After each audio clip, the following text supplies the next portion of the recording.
Hello everybody, both subscribers and people new to the channel. I was recording a new campaign for Hearts of Iron 4 Kaiserreich. I won't tell you which country it is because I haven't released it yet, but I'll give you a hint. I'm hoping to really dominate my area of the world. Anyway, I thought I would take a little bit of time here to talk about what my top 5 favorite Kaiserreich countries are, specifically in North America, because my favorite Kaiserreich countries is a question that I get asked quite frequently.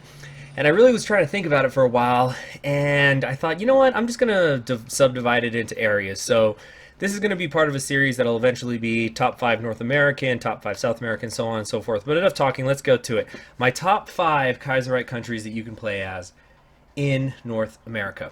First one is Mexico. Oh, would you look at that? Pancho Villa's in charge with the new portrait.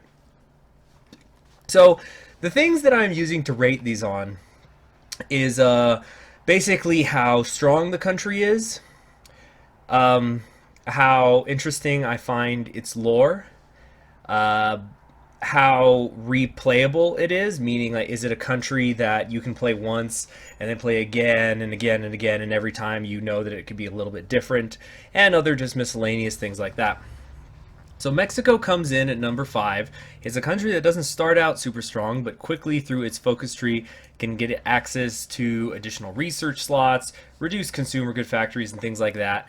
It has a huge variety of political powers that it could choose from. You can become totalist, radical socialist, syndicalist, socially moderate, paternal autocrats, um, you can either go with the junta, you can bring back either Habsburgs or the Aztec emperors, their descendants, that is. You can have a synarchist coup, so the national populace come into power. They have a great industry tree over here. You have interesting expansionist options, particularly the Reconquista, which will allow you to attack the United States and the Pacific states when the Second American Civil War breaks out. The main problem I have with this tree, and yet it's a problem that I understand why it's there, is the reorganization of the North, which basically puts a Mexico game on pause for 2 years while you deal with rebellions. But overall, it's a pretty nice tree. Not a huge amount of replayability factor, but definitely a fun one that I encourage anybody to try if they haven't done Kaiserreich. So let's head on over to my number 4 nation, which is the American Union State. And here he is, the man himself, Huey Every Man a King Long. The American Union State is formed out of the Second American Civil War. It has a huge focus tree. Unfortunately, it's a little bit limited compared to some of the other focuses that American break-off states get. For example, you can only either go mobile warfare or superior firepower. You cannot do mass assault or grand battle plan if you go with the American Union State.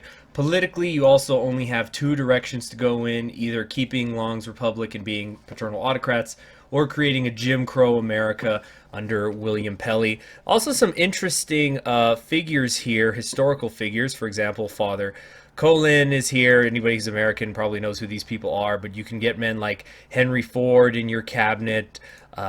Gerald Smith, Charles Lindbergh is here. There are rumors that Charles Lindbergh is eventually going to be somebody who can rule the American Union State, but as of 0.5, he is not available.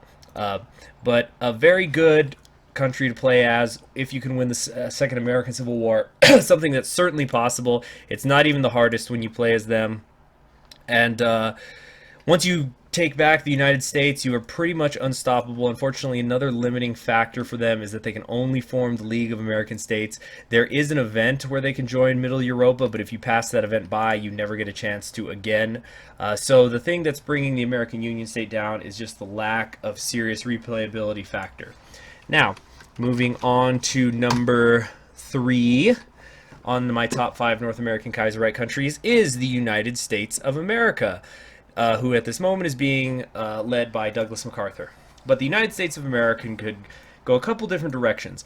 You can go with President Curtis and decide to keep him in power, whether or not you decide to avoid the Second American Civil War, which can of course lead to Quentin Roosevelt being in charge. If you want a harder kind of game, you can have President Garner in charge and do things like expand the FBI and just get a lot of political power down here and try to maintain the status quo. A difficult game to be sure, but one where you still can win. It's just going to take a lot longer than if you went with General MacArthur, who himself has more than one option. You can either choose to go the American Cincinnatus route, where you have MacArthur be in charge until the war is over and then you restore democracy, or you can have him be a Caesar, or you can go the military junta. A little more variety in the land doctrines here. You can go for a grand battle plan. There's an amazing economic tree available to you, whether under the war economy. The fair deal, it has an amazing effect at the very end, but it's good. But considering how long it takes to get down to the economy is recovered, it's generally better to just fight through the Second American Civil War. And of course, you have the foreign policy tree, which has a lot more variety than the American Union state. You can either join the Entente or Germany, in addition to creating your own faction. So whether it is as authoritarian Democrats, social liberals, market liberals, or anything else like that, the United States has a lot going for it if you can manage to get out of the difficult path of get through the difficult Second American Civil War. Moving on to number 2. The Combined Syndicates of America, who, with the new portrait of Jack Reed, when people say he looks depressed, I mean, he looks a little older, but he would have been older, that's all. Anyway, Combined Syndicates of America, pretty much widely believed to be the strongest of all the offshoot countries. Definitely the easiest to win the Civil War as, although it has been nerfed a little bit lately, as just like the Pacific States of America have been buffed. Like in 0.4, you would almost never see them advancing this far west by this point in the campaign. Anyway, the CSA has a lot of things going for it, in addition to being an American offshoot country, so that if it'll have access to all of this industry if it manages to win the Second American Civil War. It also is friends with the Commune of France and can join the Third International, and even before it does, the Commune of France, the Union of Britain, and many other syndicalist and radical socialist and totalist countries will send aid. So in the early part of the Second American Civil War, the Combined Syndicates has a lot of help going for it. In addition to that, they are in control of the Rust Belt area of the United States. So they have tons of building slots here in which to build factories, so that the longer a game goes on, the more and more likely it is that they are just going to simply outproduce the American Union state and the United States and be able to win it. So that is why the Combined Syndicates of America will usually win the Civil War, even if it drags on.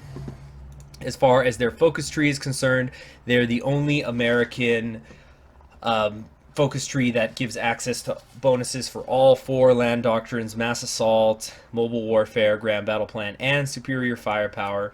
So it's very flexible in that way. Also, it has access to the People's Rangers, just like all the American states do, but that is always good to have.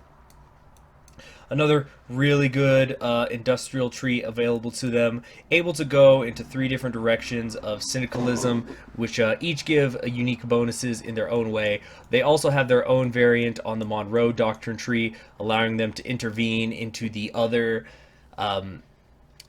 American countries in North America to enforce syndicalism. They can become friends with Mexico or decide to attack them. They are a little bit limited in that the only thing they could do is join the Third International, in which case they usually are the decision maker. They become the sledgehammer with which the Third International will destroy Germany and Russia and everybody else. Combined Syndicates of America definitely has the potential to be one of, if not the strongest country in the world, in the correct hands. But it is not my number 1 favorite country in North America for Kaiserreich. That would be, I mean, it's obvious by now, isn't it? The Commonwealth of Canada, and I mean, who else could it have been? Quick honorary mention, actually, to the Pacific States of America. They have recently gotten buffed. They are fun in their own way. I do like that they have 4 different options for their foreign policy, but it's just a little bit too luck-based right now, the way a Pacific States of America game plays out. And also Japan will hardly, if ever, will almost never, even if they found the co-prosperity sphere, accept the Pacific States into their faction, even if they have the same political ideology, and so that is a big factor in pulling down the Pacific states of America for me. But it could bump off Mexico if it gets worked on a little bit. Anyway, back to Canada. There he is, King Edward. He's gone market liberal in this case, but there are other options. He could become authoritarian Democrat. He could become paternal autocrat. Social conservatives, market liberals, you definitely do not lack for options as far as your political ideology is concerned. The focus tree recently just got revamped. It has been cleaned up. It has been expanded. You can help out your empire more. You still have the ability to support the United States in the Second American Civil War, or you can intervene and attack and grab some territory of your own. They have this Return of the King effect here for if you defeat the Union of Britain. You're now able to get Portugal as an ally. So with Portugal and France and Australasia, which still does not have its own focus tree, but I'm sure one is coming, and the Dominion of India, the Entente is definitely a late game player. Not quite as strong at the beginning of the game as Germany and the Commune of France, but definitely a snowball effect can happen with Canada. Also is usually the country to get nukes first due to the, where is it? Yeah, due to the Chalk River Labs and Halifax project giving you 50% research bonuses for nuclear technology. Canada, while it can sometimes, if it be defeated by whoever wins the Second American Civil War, if it goes the other way and Canada intervenes first, there is very few powers that can be stronger than Canada, particularly in the late game, even in the hands of the AI. So, I hope that you guys all like that, enjoying my top 5 Kaiserreich countries in North America. Let me know which ones are your top 5 favorite, and which area of the world that you would like me to do next. Just as a heads up, the way I'm currently thinking is I'm going to do top 5 North American, not in this order, but I'll do a South American video, African video, Europe video, Far East video, and then Asia video. That's what I'm thinking right now. Could be slightly subject to change because some of these regions are kind of separate and some of them overlap. I don't know. But subscribe if you haven't already and click the little bell so you're always notified whenever a new video goes up. I'm Conquering History Games, and you have a great day.